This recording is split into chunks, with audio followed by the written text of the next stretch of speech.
हरे कृष्णा। राधे राधे दोस्तों, कैसे हो आप सब। आशा करती हूँ आप सब अच्छे होंगे। Welcome back to my channel. तो फ्रेंड्स, आज की जो वीडियो है उसमें हम देखेंगे कि हमें लड्डू गोपाल जी की सेवा में किन किन चीज़ों की ज़रूरत होती है। और बहुत से लोग जो होते हैं उनको मतलब वो सेवा तो करना चाहते हैं पर इसी डर से सेवा नहीं कर पाते हैं कि लड्डू गोपाल जी की सेवा करने में बहुत तामझाम होगा, बहुत चीज़ें लेनी होंगी, उनके बजट में होंगी या नहीं होंगी। तो मैं आपको आज बताती हूँ कि आप बहुत ही सरल विधि से और सरल चीज जो कुछ मतलब ऐसी चीज़ें हैं, बहुत ही कम चीज़ों से और बहुत ही जो आपके ज़रूरत के सामान हैं उनसे आप लड्डू गोपाल जी की सेवा बहुत ही सरल सेवा कर सकते हैं। तो चलिए आज आपको वही चीज़ों के बारे में बताती हूँ। सिर्फ 5 चीज़ें ऐसी हैं जो आपके पास होनी चाहिए जिससे आप आसानी से पूजा कर सकते हैं। तो वो 5 चीज़ें मैं आपको बताती हूँ। तो फ्रेंड्स, सबसे पहली चीज है लड्डू गोपाल जी की पोशाक। जब भी आप लड्डू गोपाल जी को लाएं तो सबसे पहले ऑब्वियसली आप सबको पता ही है कि लड्डू गोपाल जी की पोशाक उनके साथ आएगी। आप उनको बिना कपड़ों के नहीं रख सकते हैं। जैसे हम कपड़े धारण करते हैं, हम वस्त्र धारण करते हैं, उसी प्रकार हम लड्डू गोपाल जी को भी वस्त्र जरूर लेकर आए। उनके लिए अच्छे अच्छे वस्त्र लाएं। अगर आप पर वस्त्र बनाने आते हैं, लड्डू गोपाल जी की ड्रेस बनानी आती है, तो आप ड्रेस खुद भी बना सकते हैं। नहीं, बाजार से उनके लिए एक ड्रेस दो ड्रेस जरूर लेकर आए। अपने सामर्थ्य के हिसाब से जितना आप पर आपका बजट है उस हिसाब से आप लेकर जरूर आए। तो सबसे पहली चीज हो गई है पोशाक। उसके बाद जो सेकंड चीज है वो है, तो सेकंड तो मैं आपको बाद में बताऊंगी। तो पोशाक आप ऊनी भी आपको जब सर्दियों, जैसे हम सर्दियों में ऊन के वस्त्र पहनते हैं, गर्मियों में हम कॉटन के और हल्के से सिल्क के पहन सकते हैं।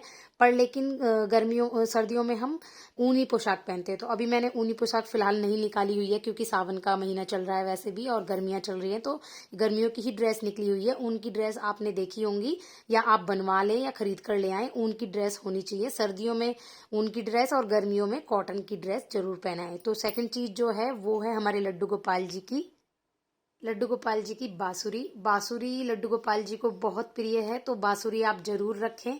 अपने सामर्थ्य के हिसाब से लाएं। आपका जितना बजट हो आप सस्ती हल्की बांसुरी ला सकते हैं। आप चाहें तो जो लकड़ी वाली बांसुरी होती है वो यूज कर सकते हैं। जैसा भी आपका बजट हो उस हिसाब से आप सेकंड चीज जो है वो लड्डू गोपाल जी की बांसुरी जरूर रखें।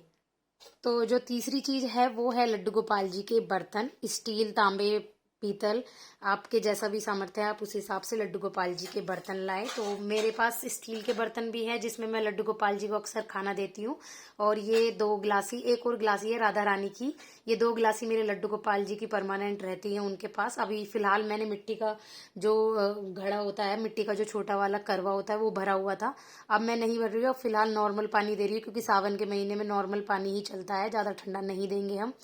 तो आपके पास स्टील के बर्तन होने चाहिए या फिर आप ऐसे छोटे वाले पीतल के बर्तन आते हैं मार्केट में वो भी ला सकते हैं, जैसा भी आपका बजट हो। पर पीतल के जो बर्तन में कभी भी दूध नहीं करते हैं, तो आप स्टील के बर्तन ही मैं आपको प्रेफर करूंगी ज़्यादा। और ऐसे पीतल के बर्तन भी लाकर आप उनमें भी खाना परोस सकते हैं। और उसी के साथ आते हैं लड्डू गोपाल जी को नहलाने के लिए। तो मेरे पास एक थाल भी है, अभी वो गंदा हो रखा है, फिलहाल धुलने के लिए रखा हुआ है। तो उसमें लड्डू गोपाल जी को मैं नहलाती हूँ। या फिर ये जो मेरे पास इसे फूल का बेला भी बोलते हैं, इसमें पीतल मिक्स रहता है थोड़ा बहुत, तो ये इसमें भी आप नहला सकते हैं लड्डू गोपाल जी के लिए। लड्डू गोपाल जी के लिए जो हम घर में यूज करते हैं खाना खाने के लिए बर्तन, वो कभी उसमें भोग ना लगाएं। उनके लिए अलग से बर्तन जरूर होने चाहिए और नहलाने के लिए भी उनका बर्तन बिल्कुल अलग होना चाहिए। कभी भी उनको जो जिसमें हम भोजन करते हैं उसमें कभी भी भोजन ना करवाएं। तो जो चौथी चीज है वो है तुलसी की माला। तो देखिए मेरे पास जो ये तुलसी की माला है ये प्योर तुलसी से ही बनी हुई है, मतलब इसमें कोई मिलावट नहीं है। ये हाथ की बनी हुई माला है, जो हाथ से हम बनाते हैं तुलसी की माला, ये वो बनी हुई है। तो तुलसी की माला या फिर तुलसी पात्र, जैसे किसी किसी के यहाँ तुलसी पात्र नहीं मिल पाता है, तुलसी का पौधा नहीं होता है, तो उसके पास ये तुलसी की माला जरूर होनी चाहिए। लड्डू गोपाल जी को जब भी हम भोग समर्पित करते हैं तो उनके पास ये तुलसी माला जरूर होनी चाहिए। बिना तुलसी दल के या तुलसी माला के लड्डू गोपाल जी भोग स्वीकार नहीं करते हैं।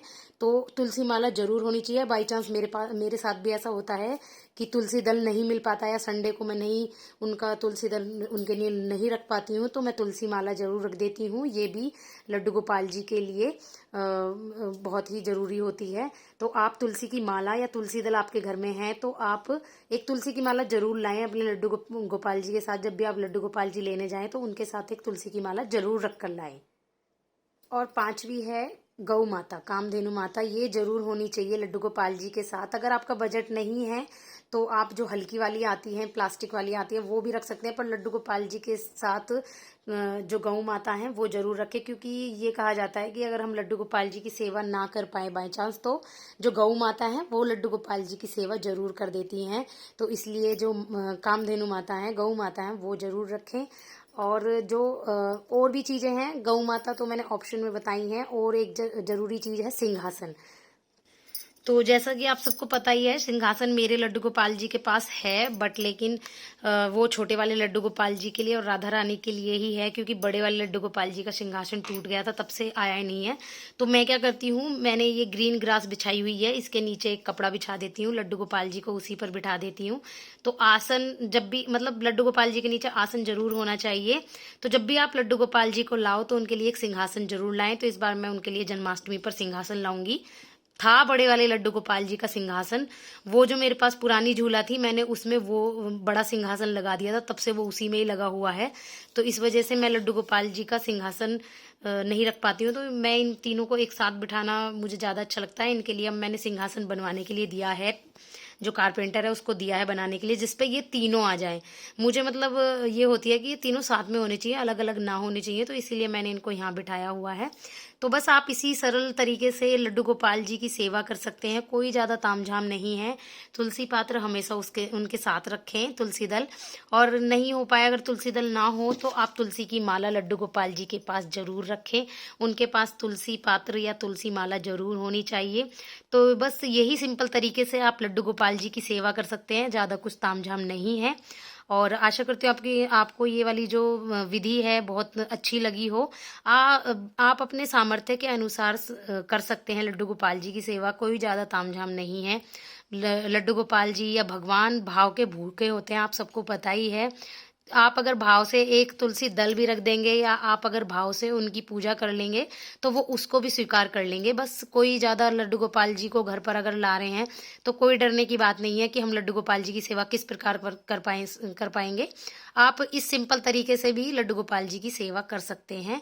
होप आपको अच्छी लगी हो ये वीडियो। प्लीज़ मेरे चैनल को सब्सक्राइब जरूर करें, मेरी वीडियो को लाइक करें, और अगली वीडियो में मुझे कमेंट करके मेरी वीडियो में मुझे कमेंट करके ज़रूर बताएं कि कैसी लगी आज की आपको ये वीडियो। तो अब इस वीडियो को यहीं पर एंड करती हूँ, मिलती हूँ नेक्स्ट वीडियो में फ्रेंड्स। अभी के लिए राधे राधे।